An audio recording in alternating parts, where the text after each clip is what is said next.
하나님 아버지 공동체, 오늘은 제 132편입니다. 사사기 21장 1절로 25절 말씀을 중심해서 왕이 없으므로 자기 소견대로 행한다 라는 주제를 가지고 말씀을 상고하면서 같이 은혜를 받겠습니다. 사사기 시대는 한마디로 왕이 없었던 시대입니다. 왕이 없다는 것은 기준이 없다는 뜻입니다. 자기 멋대로 살아가는 시대라는 것입니다. 기준 없이 멋대로 살면 흑암 시대가 올 수밖에 없습니다. 인류 역사에서 사사기 시대 외에 이와 같이 비슷한 흑암 시대를 들자면 아마도 21세기가 아닐까 생각합니다. 21세기가 중추적인 철학 사상은 실존주의였습니다. 실존주의 모토는 사사기의 모토, 즉 내 멋대로 하라, 내게 좋은 것이 진리다 라는 슬로건을 공유합니다. 자기 자신이 자기 자신의 만물의 척도가 되어버린 것입니다. 그러므로 지금이 제2의 사사기 시대가 아닐까 생각이 듭니다. 하나님 백성은 왕이 없는 이 시대에 왕 있는 삶을 살아야 하는데 그 왕이 누구냐입니까? 바로 예수 그리스도입니다. 사람들은 각각 자기 소견대로 살아가지만 예수님을 왕으로 삼고 살아가는 사람은 말씀을 붙들어야 합니다. 예수님을 왕으로 모시는 삶이란 어떤 삶인지 말씀을 상고하면서 같이 은혜를 받겠습니다. 첫째로 하나님의 나라 확장을 위해 연합해야 합니다. 연합해야 된다는 거죠. 사사기 20장 1절 2절에 보면 모든 이스라엘 자손이 단에서부터 부엘세바까지 길르앗 땅에서 나왔는데 그 회중이 일제히 모였으니 칼을 빼는 보병이 40만 명이라고 합니다. 많이 모였죠. 40만 명. 이스라엘 백성이 미스바에 모인 이유는 패역한 지파 베냐민을 멸하기 위하여 전국에 진군령을 내린 것입니다. 진군령을 내렸어요. 윤간 당한 자기 첩의 시체를 12토막을 내어 전국 각 지파에 보낸 레위인 때문에 온 백성이 경악을 했습니다. 그래서 40만 명이 무장을 하고 나왔습니다. 참으로 안타까운 일입니다. 이스라엘 백성에게 아직 정복하지 못한 땅, 아모리 족속과 산지의 땅이 남아 있었습니다. 아직도 정복하지 않은 땅이 있었어요. 그 땅 정복하기 위해서 모였다면 얼마나 좋겠습니까? 40만 명이나 되는 장병들이 힘을 합하여 전쟁을 했다면 가나안 정복했을 것입니다. 그러나 안타깝게도 그들은 이방 민족을 몰아내기 위한 연합이 아니라 자기 동족 한 지파를 멸절하기 위해서 모여든 것입니다. 사람들은 묘하지 않아요? 선한 일을 위해서 연합하기보다는 이렇게 아주 사소한 일, 그리고 아주 악한 일을 위해서라면 연합을 잘합니다. 영적 싸움을 벌어질 때 앞장서서 싸워야 되는데, 기도하는데 앞장서서 기도해야 되는데, 선교하는데 앞장서서 선교해야 되는데, 하나님 나라 확장하기 위해서 정말 벌떼같이 모여야 되는데, 하나님 나라 확장하는데 벌떼같이 모이는 것이 아니고, 기도하는 일을 위해서 벌떼같이 모이는 게 아니고, 선교하기 위해서 벌떼같이 보이는 게 아니고 사람을 자기 동족이 잘못한 것을 아주 없애버리려고 이렇게 40만이 모였다. 정말로 하나님 나라를 확장을 위해서 연합해야 되는데 하나님 나라를 위해서 연합하는 게 아니라 육체의 일을 위해서 연합을 한다는 것. 이것은 하나님 앞에 그렇게 합당하지가 않다는 겁니다. 두 번째로 모든 결정을 말씀에 따라서 내려야 합니다. 모든 결정은 말씀에 따라서 반드시 내려야 합니다. 미스바에 11개 지파가 모였습니다. 그들은 모여서 베냐민 지파의 씨를 말려버리자 결의를 했습니다. 씨를 말려버리자 결의했는데 그러나 그것을 얼마 후에 후회를 합니다. 경솔한 결정을 내렸기 때문입니다. 기준이 없고 왕이 없으면 자기 멋대로 살아가기 때문입니다. 하나님이 없이 하나님 의지하지 않는 사람은 자기 딴에는 신중하게 내린 결정이 기분에 따라 흔들리게 됩니다. 그러므로 어떤 결정을 내릴 때든지 매번 하나님께 물어야 됩니다. 다시 말하면 하나님 앞에 기도해야 된다는 겁니다. 열왕기상 19장을 보면 위대한 선지자 엘리야도 이세벨이 죽이겠다고 협박할 때 하나님 음성을 듣지 않고 주랭랑을 쳐버렸습니다. 하나님 말씀보다 행동이 앞섰기 때문에 후회하게 됩니다. 모든 결정을 말씀에 따를 때 후회하지 않습니다.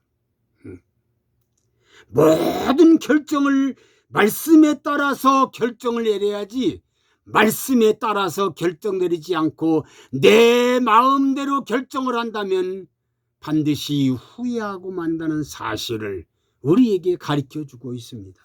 세 번째로 이 땅에 하나님의 의를 심어야 합니다. 이 땅에 하나님의 의를 심어야 한다는 거예요. 레위인의 첩이 깡패들에게 윤관을 당해서 죽었습니다. 이스라엘 11지파가 베냐민 지파에게 그 깡패들을 내어놓으라고 했습니다. 나쁜 사람을 내어놓으면 되는데 내주고 난 다음에 재판을 받고 처벌을 받아서 제약의 고리를 끊어야 되는데 그런데 범인 인도를 거부합니다. 사사기 20장 12절로 14절 우리 지파 사람이니까 우리가 보호해 주어야 한다. 깡패의 의리를 뭉쳤습니다. 하나님의 공의보다도 정실이 앞서면 혼란이 온다는 거죠. 공의가 실종된 사회가 사사기의 사회입니다. 기독교 두 기둥이 있습니다. 기독교에는 큰 기둥이 두 개 있어요. 첫째로 사랑, 큰 하나님의 큰 사랑이라고 하는 기둥 하나가 있습니다. 사랑. 두 번째로는 하나님의 의가 있습니다. 하나님의 의. 기독교의 이 두 기둥, 사랑만 붙들어도 안 되지만 의만 붙들어도 안 됩니다. 사랑만 붙들어도 안 되고 의만 붙들어도 안 된다는 겁니다. 죄의 싹은 사망이라고 성경은 말합니다. 죄를 지면 반드시 죽는다는 거죠. 사망이다. 죄 지은 인간은 다 죽어야 합니다. 죄를 지면은 반드시 죽습니다. 죽어야 돼요. 우리가 죽어야 되는데 하나님께서 우리를 사랑하셔서 독생자를 죽게 하셨습니다. 이게 엄청난 사랑이지요. 내가 죽어야 되는데 내 대신 하나님의 아들이 죽었다는 겁니다.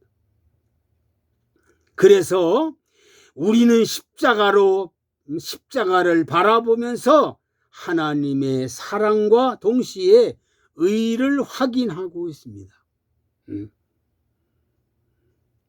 십자가를 바라봐야 된다는 거죠. 한국교회 120년이 넘도록 사랑의 하나님만 강조하고 정말 상대적으로 공의의 하나님은 덜 강조했습니다. 지금까지 한국교회를 보면은 사랑만 강조했지 반드시 우리는 정말 공의를 강조했지만 상대적으로 사랑은 정말 100% 강조했지만 공의는 한 20% 그렇게 강조했다는 겁니다. 기독교 인구가 늘어나면서 이 사회가 깨끗해질 것이라는 기대를 갖는 불신자들이 별로 없습니다. 기독교인 인구가 자꾸 늘어나면 이 세상, 이 나라가 깨끗해질 것이다, 그렇게 믿는 불신자가 없습니다. 기독교인들이 점점 늘어나면은 지들끼리 좋아하고 지들끼리 잘 먹고 지들끼리 잘 살고 지들끼리 하는 것이지 우리들은 아무 상관이 없다고 합니다. 불신자들이 별로 볼 때 기대를 갖지 않습니다. 왜? 의를 놓쳤기 때문입니다.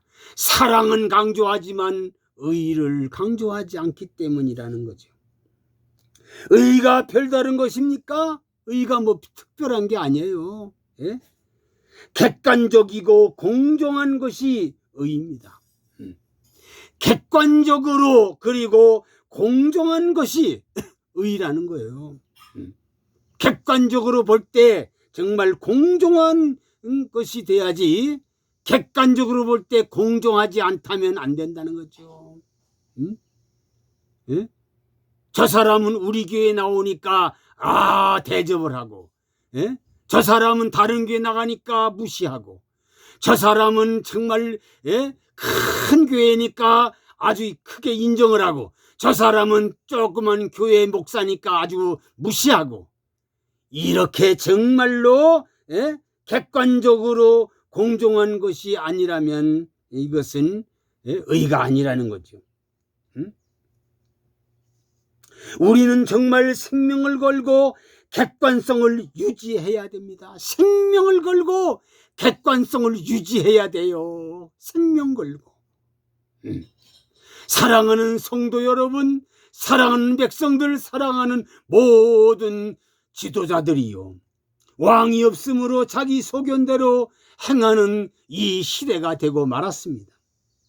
하나님의 나라 확장을 위해서 연합해야 됩니다. 근데 하나님 나라를 위해서 연합하는 것은 연합하지 않고 세상 것을 위해서 육신의 일을 위해서만 연합하는 이런 세태가 됐다는 것이 얼마나 가슴이 아픈지 모릅니다.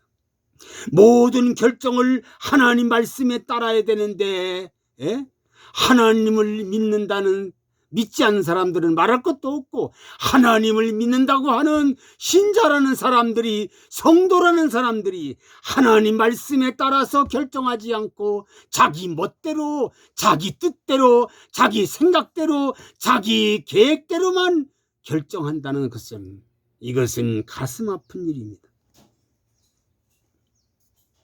그리고 하나님 이 땅에 하나님의 의를 심어야 되는데 하나님의 의를 심지 않습니다. 사랑은 강조하는데 의를 강조하지 않습니다. 사랑을 강조하면 의를 강조해야 된다는 사실입니다.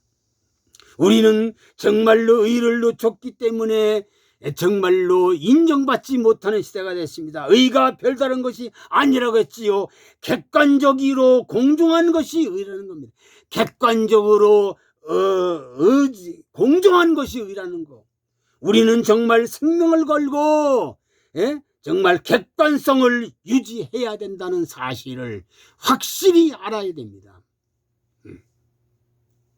사랑이라고 하는 기둥, 의라고 하는 기둥, 이 두 기둥이 똑같이 올라가야 정말로 왕이 모시고 사는 사람이지, 사랑이라는 기둥이 높아지고 의라는 기둥은 20%밖에 안 된다면 그 사람은 하나님을 믿는 것은 정말로 자기 계획대로 자기 마음대로 자기 의를 이루기 위해서 자기 수단을 이루기 위해서 자기 아성을 쌓기 위해서 자기 바벨탑을 쌓기 위해서 하는 것이지 하나님의 의는 아무것도 아니라는 사실을 우리는 이 말씀을 꼭 명심하기를 간절히 부탁을 드립니다. 하나님 아버지, 왕이 없으므로 자기 소견대로 행한다는 이 말씀을 듣고 많은 도전을 받고 많은 것을 깨달았습니다. 하나님 나라 확장을 위해서 연합하게 도와주시옵소서. 모든 결정을 말씀에 따라서 결정하게 도와주시옵소서. 이 땅에 하나님의 의를 아버지 잘 심게 도와주셔서 정말 의가 별다른 게 아니라고 했습니다. 객관적이고 공정한 것이 의라고 했고 우리는 정말 생명을 걸고 객관성을 유지해야 된다는 사실을 꼭 명심하고 하나님 말씀에 따라 살아가게 도와주옵소서. 예수 그리스도의 이름으로 기도하옵나이다. 아멘.